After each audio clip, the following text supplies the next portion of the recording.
제가 지금 변화의 도전이라는 주제로 강의를 하고 있습니다. 지금은 4차 산업혁명 시대에 들어서고 있다고 그래요. 도대체 4차 산업이 뭐냐? 1차 산업은 증기기관의 발명 이후부터 1차 산업이에요. 1800년서부터 한 1900년대까지 이 와트라는 사람이 증기를 가지고 힘을 쓰면서부터 증기기관차, 증기기선, 배, 그 다음에 옷 짜는 것도 증기방적기 뭐 이래갖고 영국에서 시작된 산업혁명을 1차 산업이라고 그래요. 그리고 2차 산업은 에디슨이 1905년에 발견한 전기, 이 전기, 이게 1905년에 에디슨이 발명한 거예요. 그래서 이 전기로부터 시작되는 것을 2차 산업이라고 그래요. 지금 우리는 이 전기의 혜택을 다 받고 살죠. 여러분들 전기 다리미, 그 다음에 세탁기, 냉장고, 텔레비전, 전기 아닌 게 하나도 없어요. 여기 계신 분들은 2차 산업의 혜택을 받고 사시는 분들이죠. 그런데 3차 산업은 컴퓨터, 인터넷, 특별히 스티브 잡스가 시작한 스마트폰, 이게 완전히 세상을 완전히 바꿔놓은 것 3차 산업이에요. 그러니까 여러분들은 1차 산업 때는 안 태어났지만은 2차 산업, 3차 산업은 누리고 사시는 분들이에요. 그런데 지금은 무슨 시대로 들어서느냐 하면 4차 산업 시대로 들어서고 있어요. 4차 산업이라는 건 뭐냐면은 인공지능, 로봇, DNA 조작, 이런 이 완전히 새로운 세상이 펼쳐지고 있죠. 지금 1940년도에 태어나신 분들, 1940년에서 49년 사이에 태어나신 분들 손 들어보세요. 이분들이 제일 복잡한 세상 속에서 살아가는 거예요. 이게 너무 세상이 변하는 걸 다 누리고 살아가는 분들이 지금 1940년서부터 50년, 1950년, 60년에 태어난 분들이 2차 산업, 3차 산업, 심지어 4차 산업 시대까지 살고 있는 거예요. 1941년에 이제 내일 모레겠네요. 12월 8일 날 일본이 진주만을 습격을 해요. 그거를 여러분들은 무슨 전쟁으로 들었느냐면 대동아 전쟁으로 들었어요. 그거는 일본 입장이고, 일본이 대동아 전쟁이지 우리는 아무 상관없어요. 근데 우리는 대동아 전쟁에 내가 그때 고생했다고 그러는데 그건 일본의 속국의 입장이야. 그러니까 그 대동아 전쟁이라는 말 우리 쓰지 말아야 돼. 태평양 전쟁이겠지. 미국하고 일본하고 한 전쟁. 그 태평양 전쟁 속에서 태어나갖고 고생이란 고생은 다 한 분들이 지금 70대예요. 그 전쟁 끝나고 좀 나은 줄 알았더니 6.25가 또 터졌네. 그래갖고 또 피난 가고 또 일사후퇴 겪으면서 고통 겪고, 전쟁 끝나고 난 다음에는 우리나라가 아프리카에 있는 웬만한 나라들보다 못 살았어요. 아프리카에 있는 웬만한 나라보다 못 살았어. 전쟁 끝나고 난 다음에 정말로 허리띠 졸라 매가면서 잘 살아보자고, 우리도 한번 잘 살아보자고. 그래갖고 너무 가난한 나라에서 올해 우리가 3만 달러를 넘었을 거라고 그래요. 3만 달러를 넘었으면은 드디어 선진국에 들어서는 거예요. 가장 가난한 나라에서 선진국까지 변화를 여러분들은 경험하고 계신 거예요.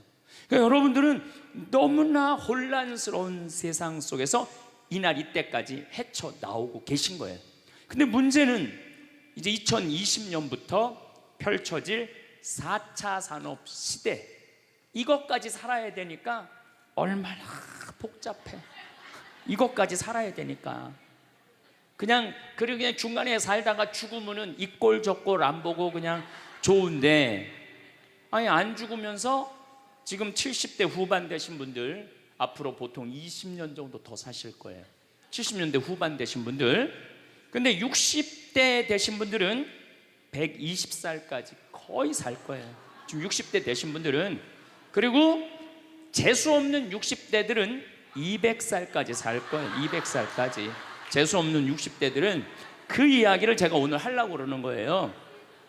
자, 제가 한 10년 전에 평화방송에 이런 강의를 했었어요.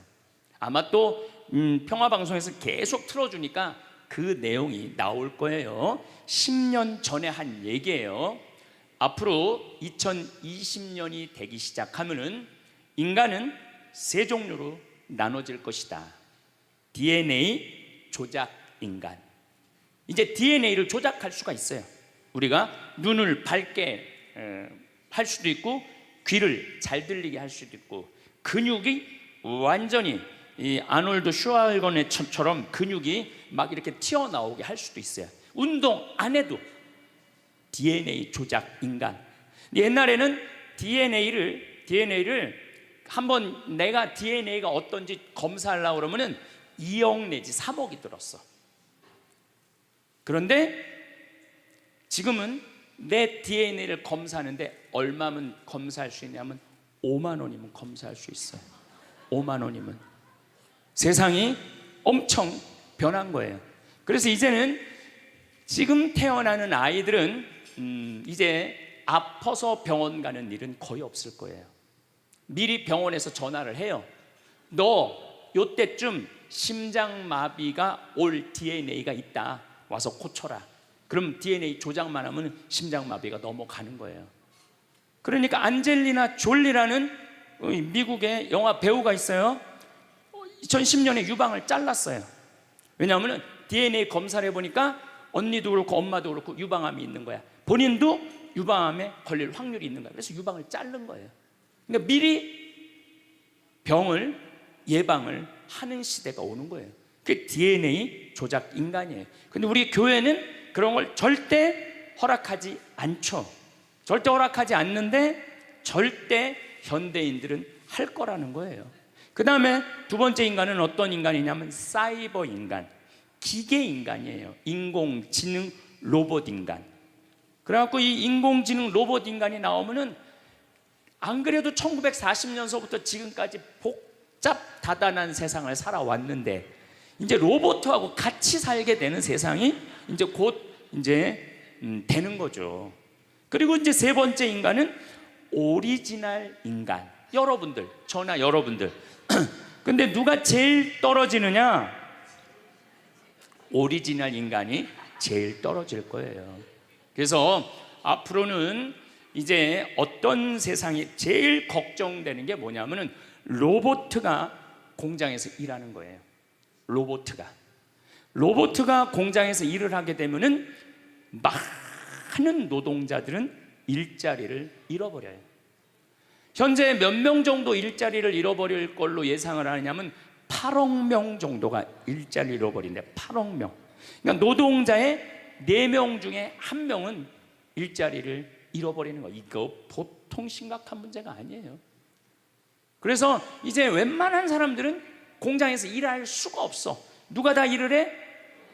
로봇가 다 하니까. 그리고 요즘 그 조그만 회사 사장들 말을 들어보면은 요즘 뭐 노동자들 옛날에는 죽으라고 일했는데 아침에 잠깐 나가서 커피 마신다고 와서 커피 한 잔 마시고 또 잠깐 나가서 좀 일하는 척하고 들어와서 밥 먹는다고 그러고 또 조금 나가서 뭐 그러니까 돈 주고 일을 시킬 수가 없다는 거예요. 그러니까 만약에 로봇가 일을 하면은 사람을 시키겠느냐? 로봇을 시키겠느냐? 당연히 로봇을 시키는 거죠. 그러니까 점점 사람이 일자리를 빼앗길 것이라는 거예요.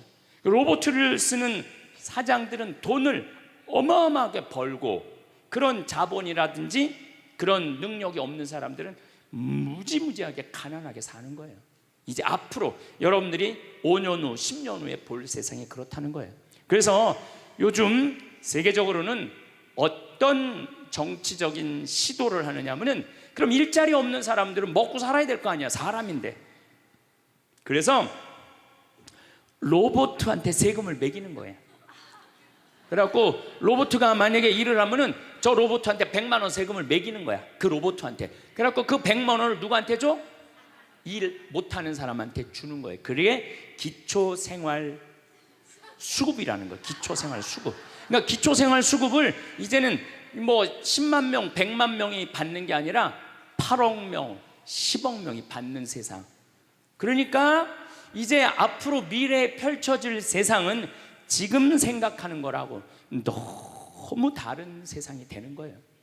두 번째는 어떤 세상이 오느냐면 로봇하고 공존하는 세상. 벌써 초등학교는 선생님이 공부를 가르치지 않고 로봇가 학생들한테 공부를 가르치는 학교가 나왔어요. 로봇가 애들한테 수학을 가르치고 영어를 가르치는 거예요. 발음도 훨씬 좋고, 그리고 이 로봇의 장점은 뭐냐면은 차별하지 않아. 로봇은 얘가 뭐 부잣집 아들이든지 얘가 공부를 못하든지 잘하든지 차별하지 않는 거예요. 그리고 웬만한 선생님보다 훨씬 잘 가르친다는 거예요. 그러니까 이제는 로봇가 교사가 되는 그런 시대가 온 거예요.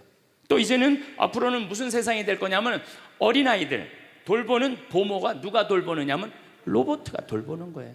나 동화책 읽어줘. 그럼 엄마는 나 바빠, 짜증나, 아이 너 잠이나 자 이런데 부모 로봇은 나 동화책 읽어주면 아주 부드러운 소리로 짜증 한번 안 부리고. 그러니까 애가 엄마를 좋아하는 것보다는 누구를 더 좋아해?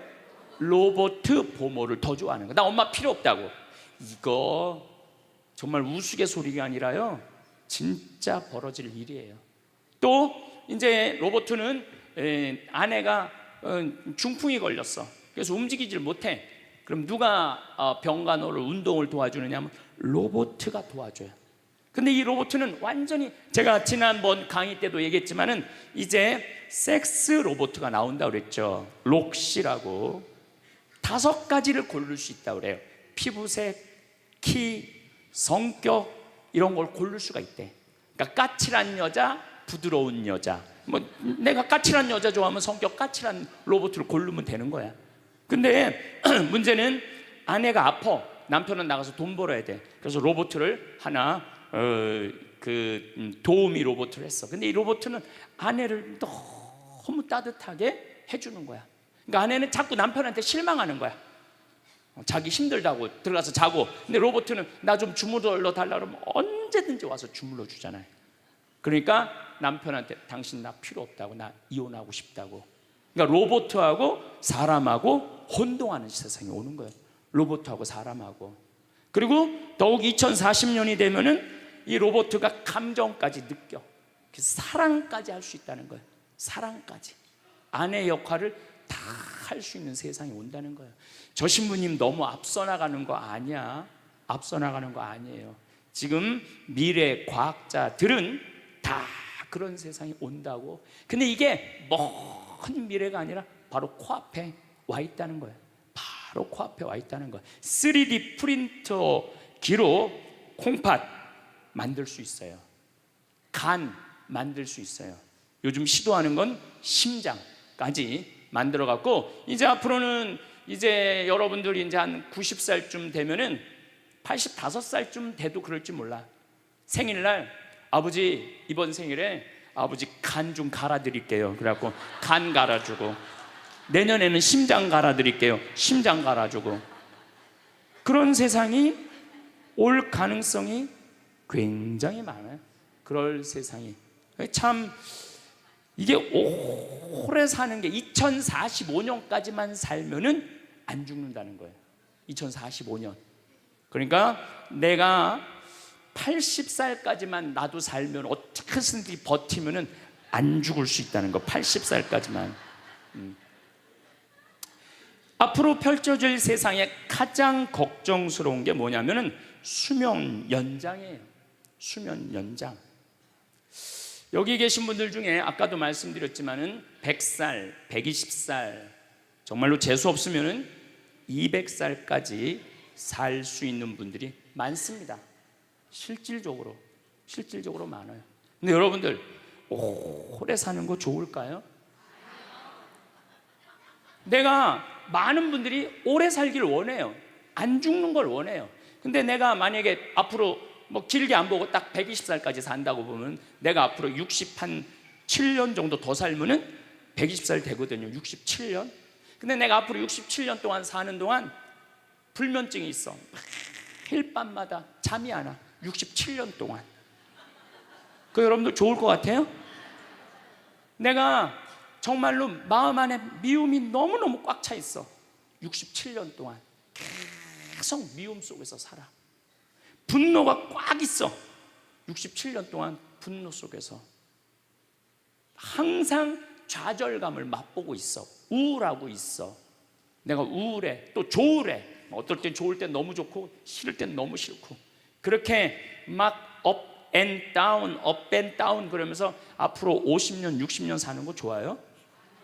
그렇게 성숙함이 없이 살 거면 그냥 지금 죽는 게 나아. 지금 죽는 게 나아요.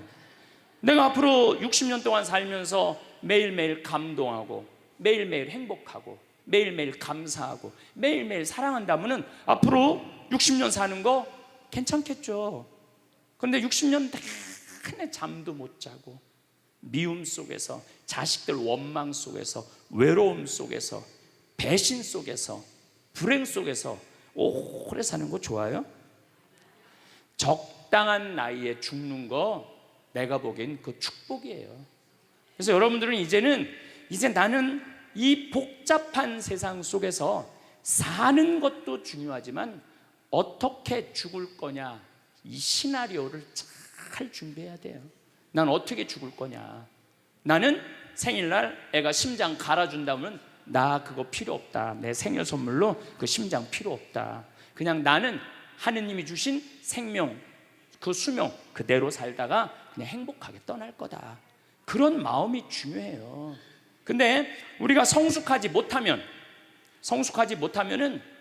그냥 무조건 안 죽으려고만 용을 쓰는 거예요. 또 하늘나라에 대한 희망이 없는 사람들이 안 죽으려고 그러는 거예요. 아니 지금 있는 것보다 하늘나라 올라가면 훨씬 행복하면은 안 죽을 이유가 뭐 있어? 죽으면 되지. 그냥 사는 날까지 즐겁게 살다가 죽는 날 즐겁게 죽으면 되는 거예요. 이 훈련이 꼭 필요해요.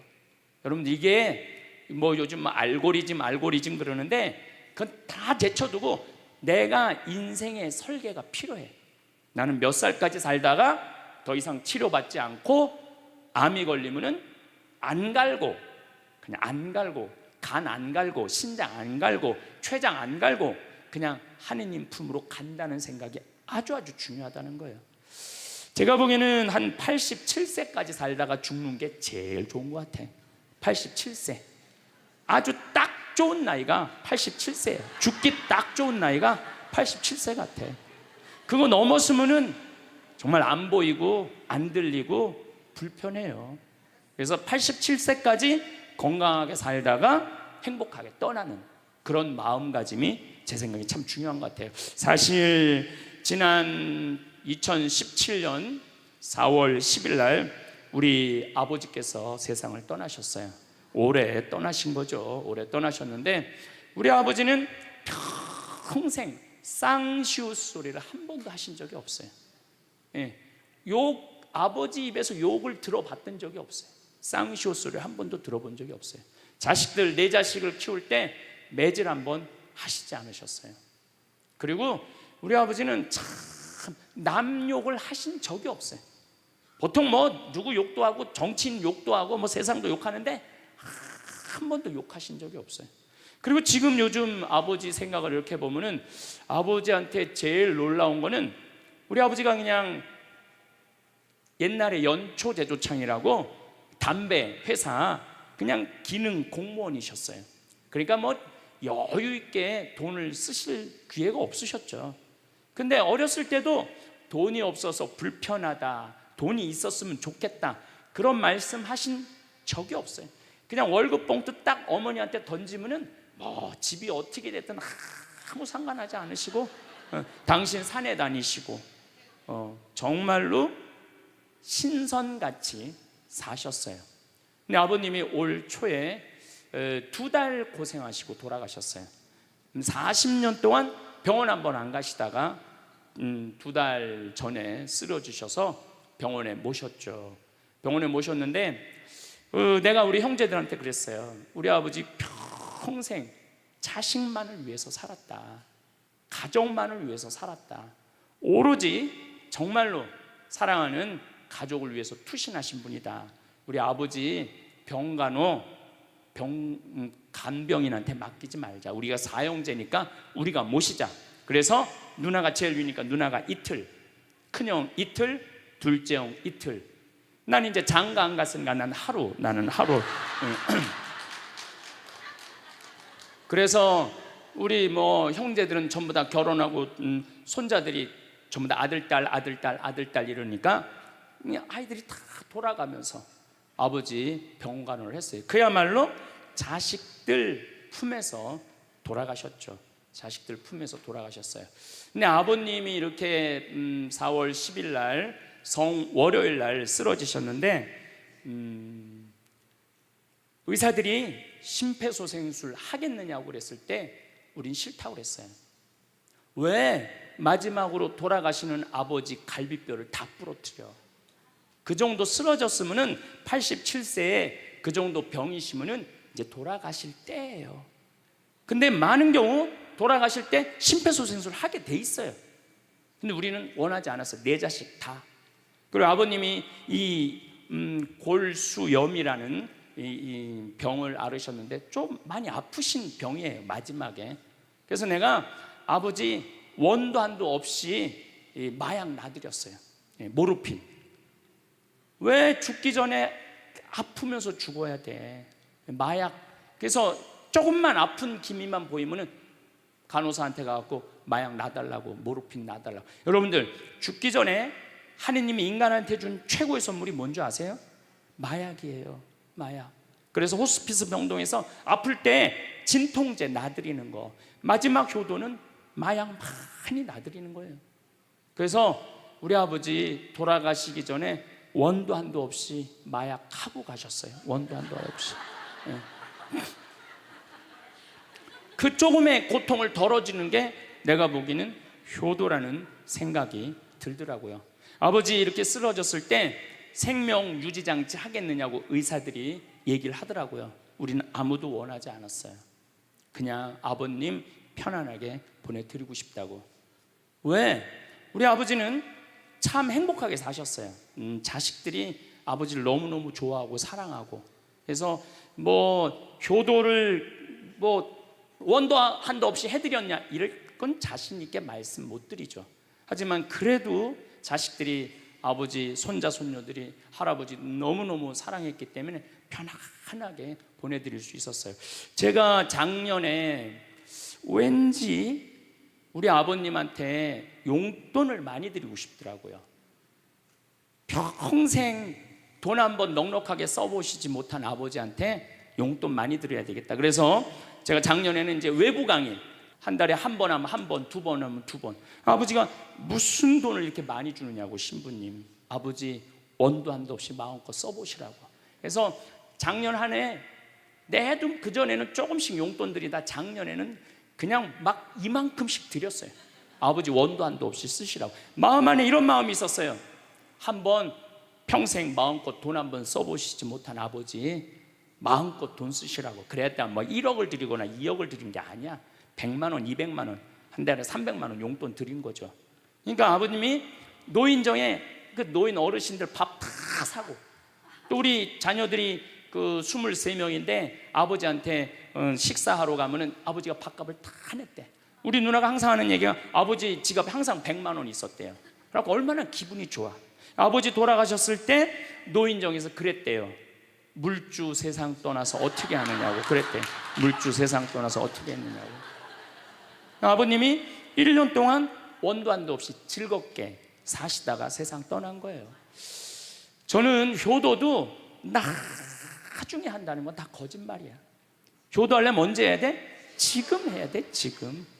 부모님한테 돌아가시고 난 다음에 땅을 치고 통곡하는 거 다 소용없어요.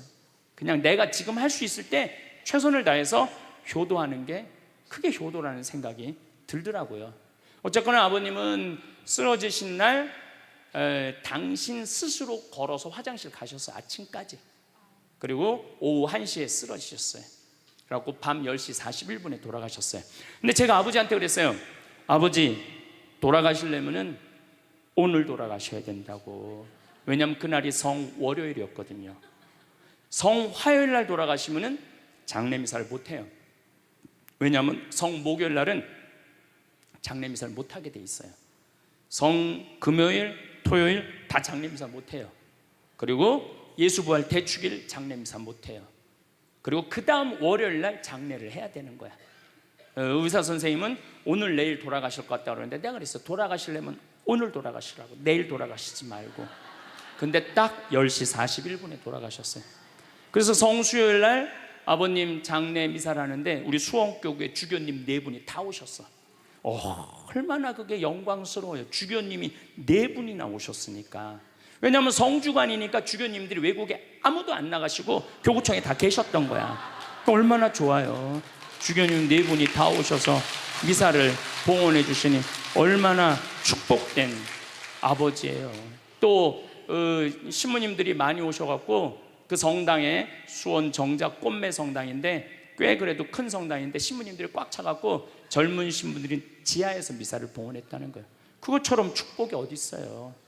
그냥 하루라도 더 살라고 용 쓰다가 화요일 날 돌아가셨으면 7일장 하는 거예요. 7일장. 하루라도 더 살라고 용을 쓰셨으면. 근데 우리 아버지는 정말로 살아있을 때도 나한테 행복을 주시는데 떠나실 때도 행복하게 떠나시더라고요. 여러분들도 마찬가지예요. 여러분들도 살아있을 때도 행복하게 사시고 죽을 때도 행복하게 죽으세요. 괜히 안 죽으려고 이렇게 용 쓰고 저렇게 용 쓰다가 누워서 10년 동안 똥오줌 싸기 시작하면요, 그때부터는요 지옥이야. 지옥. 여러분들은 제일 좋은 거는 자다가 주무시다가 죽는 거예요. 그런데 갑자기 돌아가시면 자식들이 너무 힘들으니까 그저 3개월 정도 앓으시다가 돌아가시면은 자식이 이별할 시간을 주는 거예요. 자식이 이별할 시간 주는데 3개월이 넘었으면 그때부터 우리 아버지 언제 죽나. 내가 며칠 전에 들은 얘기예요. 멀쩡한 집에 딸 둘이 무당한테 가갖고 그랬대요. 우리 엄마 언제 죽느냐고. 그래서 무당이 그랬대요. 엄마가 지금 아프냐고. 안 아픈데 너무 건강한데 우리를 너무 힘들게 해갖고 언제 죽는지 너무 궁금해서 와봤다고. 이게 부모 자식지간의 일이야. 부모 자식지간의 일이야. 그러니까 여러분들은 이제 자식한테 뭘 기대서 산다는 생각 꿈도 꾸지 말고, 죽을 때도 자식한테 효도받는다는 생각하지 말고 여러분들이 알아서 미리 써놓으세요. 그 엘리자베스 퀴를러 로스라는 호스피스, 유명한 시카고 대학의 호스피스 박사가 있어요. 이분은 2,500명 죽었다 살아난 사람들, 죽었다 살아난 사람들 여러분들 많은 거 아시죠? 왜 죽었다 살아난 사람들이 많아요? 심폐소생술 때문에. 의술이 좋아갖고 죽었다 다시 살아난 사람들 2,500명을 조사를 해봤어. 근데 죽었다 살아난 사람들의 경험, 하늘나라에 대한 경험을 얘기를 들어보니까 너무 평온하고 너무 행복하다는 거예요. 그리고 죽으면은 바로 몸에 빠져나가서 자기를 본대요. 자기를. 그래갖고 여러분들 죽은 사람들 그 주위에서 이 친지들이 하는 말이 다 들린대. 그 몇 분 동안, 하늘나라 올라가기 전에 몇 분 동안은. 그러니까 절대 죽은 사람한테 그렇게 살더니 참 잘 죽었다 그런 소리 하면 안 된다는 거예요. 끝까지 좋은 소리를 해야 된다는 거예요. 사랑한다, 고맙다, 하느님 품으로 가라, 예수님 마리아 요셉한테 가라, 정말로 기도해 줄 테니까, 이렇게 말해야지. 그렇게 우리를 괴롭히더니 이렇게 죽는다고 정말로 지옥에 갈 사람이라고 이렇게 말하면은 다 영원히 듣는다는 거예요. 그리고 죽었다 살아난 사람들의 아주 기가 막힌 얘기는 앞 못 보는 사람은 죽으면 다 보인다는 거예요. 눈이 다 보인다는 거예요. 그게 그냥 하는 게 아니라 다시 살아 돌아와서 아무것도 못 봐. 근데 의사가 무슨 반지를 어떻게 꼈고 이 병원이 어떻게 생겼고 누가 어디 자리에 있습니까? 다 아는 거야. 죽었다가 죽으면은 눈이 보이는 거야. 다리 없는 사람은 다리가 자기 다리가 있다는 거예요. 듣지 못하는 사람은 듣고, 아픈 사람은 아픈 부위가 다 없어진다는 거야. 그러니까 여러분들 지금 살아있으면서 뭐 몸에 허리도, 아까 할아버지 한 분 안수해달라고 그래갖고 허리가 막 이렇게 구부러진 사람 죽으면 딱 펴진다는 얘기예요. 그러니까 완전히 사도 바오로의 말씀처럼 새로운 모습으로 변하는 거야.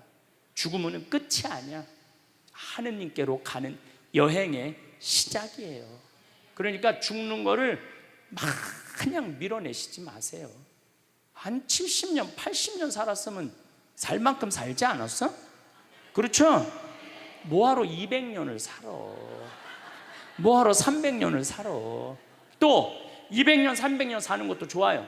그런데 정말로 감동 속에서, 행복 속에서, 사랑 속에서 200년, 300년을 살면 좋지.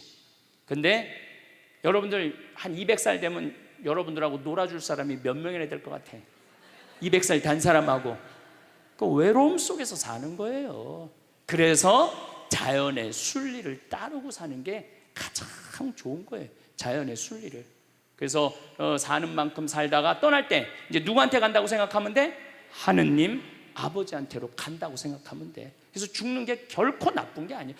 저도 아버님을 보내드리면서 굉장히 슬펐죠. 하지만은 우리 아버지 너무너무 열심히 사셨고, 마지막에 우리 주교님들, 우리 사제들, 또 수많은 교우들이 기도 속에서 저는 아버지 하늘나라로 갔다고 생각을 해요. 또 아버지는 살아생전에 고향이 경상도 함양인데 어머니가 이미 가묘를 다 해놨어, 고향에다가. 근데 아버지는 고향에 가기 싫다는 거예요. 어머니는 고향에 가고 싶고, 죽으면은. 그래서 아버지는 나는 고향에 안 가. 어머니 왜 안 가냐고, 그 고향에 그 좋은 산소 써놓고 맨날 두 분이 간다 안 간다 그러시더라고요. 난 그 얘기를 들을 때마다 참 웃기더라고요. 왜 웃기냐면은 갔다가 모셔다가 묻는 건 우린데 본인이 간다고 가고 안 간다고 안 가. 우리가 모시는 대로 가는 거지. 근데 작년에 아버님이 굉장히 건강하셨어요. 올해 쓰러지시기 전에. 근데 아버님 말씀이 제 귀를 울리더라고요. 그래서 우리 천주교 수원교구 안성 천주교 공원묘원에 갔어요. 꼭 우리 후배 신부님한테 제일 좋은 자리를 좀 봐줘라. 딱 갔는데 정말로 산소 자리가 좋더라고요. 그냥 양지 바른데 앞에 우리 아버지가 참 파란 걸 좋아하셨는데 그 아버님 내가 산소 자리 본데 앞에 파란 골프장이 쫙 보여. 얼마나 좋은지. 그래갖고 아무도 몰래, 우리 가족 아무도 몰래 내가 예약을 해놨어요. 그리고 아버님 돌아가셨을 때 안성 천주교 공원묘 모셨죠. 아버님이 왜 고향에 가기 싫어하셨느냐면은 우리 큰할아버지, 둘째 할아버지가, 셋째 할아버지까지 있었는데 큰할아버지가 딸만 6을 낳았어요. 둘째 할아버지는 아들을 3을 낳았는데 둘째 할아버지 첫째 아들이 우리 아버지야. 근데 1930년, 우리 아버지가 30년생이시니까 87세니까 그때는요 장손집에 아들이 없으면 8살 이전에 큰아버지 집에 가서 양자로 자라야 돼. 아버지는 그랬던 거예요. 그래서 친어머니 아버지 밑에서 못 자라셨어. 그래 고향이 싫은 거야. 그래서 난 고향에 안 간다고. 근데 제 생각에는 그 아버님의 마음을 헤아려 주는 게 난 예의라는 생각이 들더라고요. 그래서 아버님 원하는 대로 안성에 모셨는데 얼마나 좋은지 몰라요. 어제도 갔다 왔어요. 그냥 오며 가며 가는 길에, 강의 가는 길에 한번 가서 뵙고, 우리 아버님 마지막까지 담배를 피셨어요. 그것 때문에 돌아가신 거지만은, 그래갖고 어제도 담배 한 대 탁 물려드렸어요. 피시라고. 갈 때마다 담배를 한 대씩 물려드리세요. 무슨 얘기냐면 부모하고 자식은 살아서도 좋고 죽어서도 좋아야 돼. 그런데 부모님이 10년 동안 똥오줌 싸고 치매 걸려갖고 지겨워. 부모님 찾아오지도 않았어. 그래갖고 부모님이 돌아가셨어. 그럼 자식이 땅을 치고 불효한 것에 대해서 울면서 통곡해. 그리고 돌아가셨는데도 부모님 먼 데다 모셔놔갖고 1년에 한 번, 2년에 한 번 가고, 살아서도 안 좋고 죽어서도 안 좋은 거예요. 그러니까 여러분들은 살아서도 좋고 죽어서도 좋은 부모 자식 관계를 유지하려면 죽음에 대해서 생각을 많이 하셔야 돼. 죽음에 대해서. 근데 이제 아버님 돌아가셨는데 딱 화요일 하루 장례를 했는데 조문객들이 얼마나 많이 왔는지 밥을 7번을 했대요. 보통 장례 밥 1번 한대. 근데 밥을 7번 했대. 우리 형님 둘도 나만 활동을 많이 하는 게 아니라 형님 둘도 어마어마하게 친구가 많더라고. 보니까 우리 누님도 그렇고. 그러니까 그냥 1000명 이상이 조문객이 왔으니까 조의금도 굉장히 많이 들어왔다는 얘기죠. 조의금도. 근데 내가 그 조의금을 싹 모아서 평창으로 갖고 왔어요. 우리 형제들은 조의금을 구경도 못했어요. 제가 왜 그걸 싹 모아서 갖고 왔느냐 하면은, 내가 본당 신부 때 장례 식장에 교우들 초상 남은 가면은 상주가 안 나와. 왜 안 나오냐 그랬더니 저기 지금 방에 들어가고 조의금 갖고 싸운다는 거야. 네가 더 가질 거냐 내가 더 가질 거냐. 여러분들, 저는 우리 지금 대한민국이 이 변화, 제가 변화의 도전이라는 주제로 강의를 하지만 이 변화되는 세상에 생각을 바꿔야 돼요. 이제 지금 기업의 0.3%가 우리나라 총이익의 50%를 갖고 있대요. 그러면 그 0.3% 되는 대기업가들이 다 가난한 사람을 위해서, 나라를 위해서 세금을 내놔야 돼요. 이 시대는 이제 로봇가 자리 다 뺏어가고 사이버 인간이 다 뺏어가고 우리는 어떻게 살아, 인간은. 그래서 이 정치가 중요한 거예요, 21세기는. 그래서 그런 사람들 다 뺏어서 직장 생활 못하는 사람들한테 기초생활급 줘야 돼. 또 직장 생활 안 하는 사람들은, 사람이 일을 안 하면은요 행복하지 않은 거예요. 일을 안 하면. 여기 계신 분들 혹시 불면증 걸리신 분들 있죠? 제가 불면증 치료법 알려드릴게요. 어떻게 하면 잠을 잘 오느냐면, 아침 6시에 일어나. 그래갖고 아침 기도해. 아침 기도, 부모를 위한 기도, 나라를 위한 기도, 자녀를 위한 기도 다 해. 그리고 정성스럽게 이불 개고 세수, 머리도 다 드라이기 쓰지 말고 수건으로 다 말려, 머리도. 그리고 밥 정성스럽고 해 먹고, 목욕탕도 가갖고 묵직이도 5단 있는 힘 땀 다 빼고, 그리고 발차기도 하고, 목욕탕 안에서 제일 좋은 거라는 거예요. 그리고 산책하고 미사 참여하고 성서 쓰고 정성스럽게 행동을 하세요. 설거지도 정성스럽게 하고. 그러면은 저녁 8시만 되면 기절해서 자요. 여러분들이 하루 생활이 정성스럽지 않기 때문에 잠을 못 자는 거예요. 기절해서 자요. 저는 요즘 지금 목도 지금 특강을 너무 많이 해갖고 목이 쉬었는데, 요즘 이렇게 어제도 대전 강의 갔다 와서 7시만 되니까 막 눈알이 뒤집어지려고 그러더라고, 눈알이. 그러면 자는 거예요. 근데 아무것도 안 하고 그냥 가만히 움직이지 않으면요 밤에 잠이 안 오죠. 당연히 잠이 안 오죠. 그래서 정성스럽게 사는 게 중요한 거예요. 어쨌거나 하여튼 아버님 그 조의금을 싹 갖고 왔어요, 평창에. 그래갖고 내가 우리 형제들한테 얘기했어요. 아버님 돌아가신 조의금은 어린아이를 위해서 쓸 거고, 어머님이 돌아가신 조의금은 노인분들을 위해서 쓸 거다. 그래서 이번에 잠비아에 에이즈 어린이 고아원 짓는데 아버님 조의금 보냈어요. 또 빈센트 병원에서 이번에 20명을 수술을 해줬는데 그 중에 2명 아버님 조의금으로 또 수술도 해주고. 아직도 많이 남아있어. 아직도.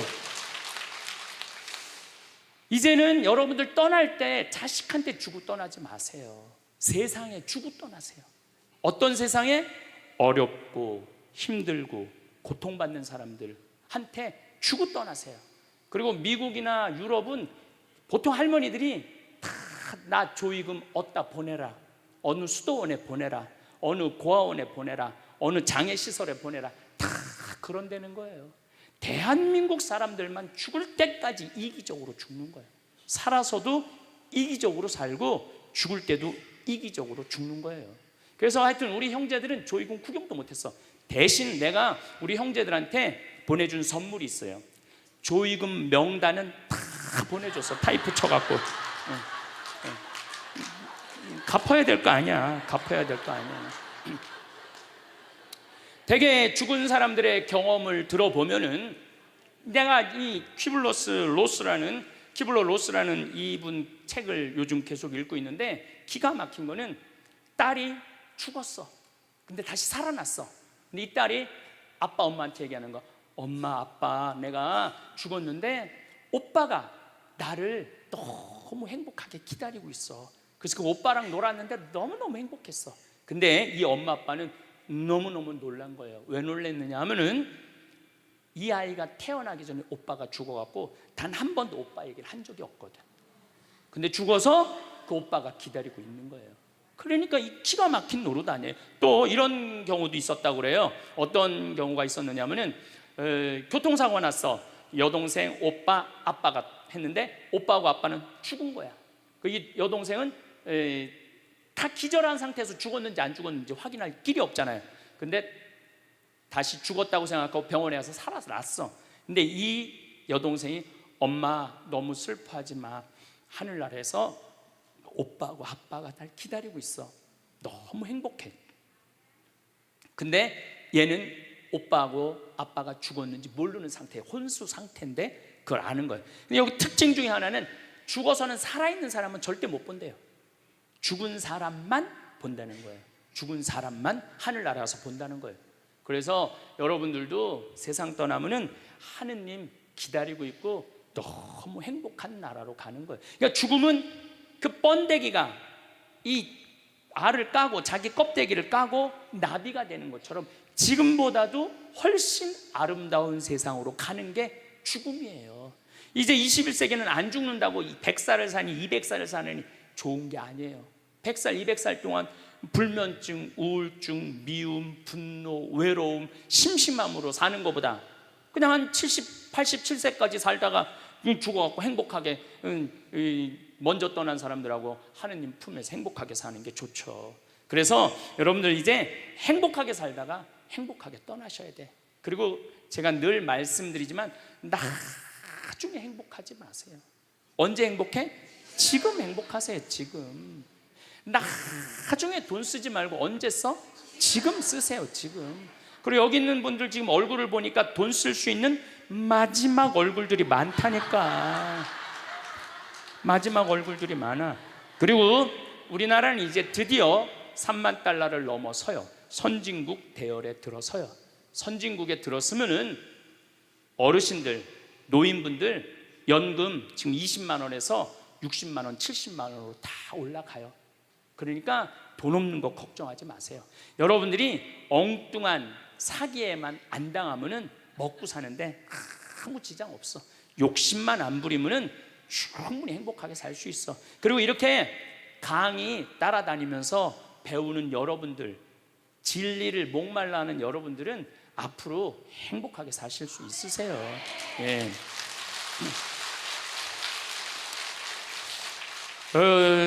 인생의 주인공은 나야. 내 자식이 아니고 내 남편이 아니고 내 아내가 아니야. 내 행복은 누가 책임지느냐 하면 내가 책임지는 거야. 내가 지금 불행한 거는 남편 탓도 아니고 자식 탓도 아니고 누구 탓이야? 내 탓이야. 왜? 나를 위해서 쓰는 법을 배운 적이 없어. 나를 위해서 버는 법은 배웠는데 쓰는 법을 배운 적이 없어. 본인들을 위해서 쓰세요. 자, 1960년대 70년대는 열심히 살아야 돼. 너 정말로 아끼고 살아야 돼. 가난했을 때 얘기예요. 이제 3만 달러가 넘었을 때는 이제는 재밌게 살고 행복하게 살고 의미 있게 살고 나누고 살아야 돼. 언어가 이제는 바뀌어야 돼. 그래서 여러분들 정말로 이제는 의미 있고 재미있고 행복하게 생활하시길 바라겠습니다. 다음 시간은 의미 있고 재미있고 행복한 삶이 뭔지 제가 말씀드리도록 하겠습니다. 감사합니다.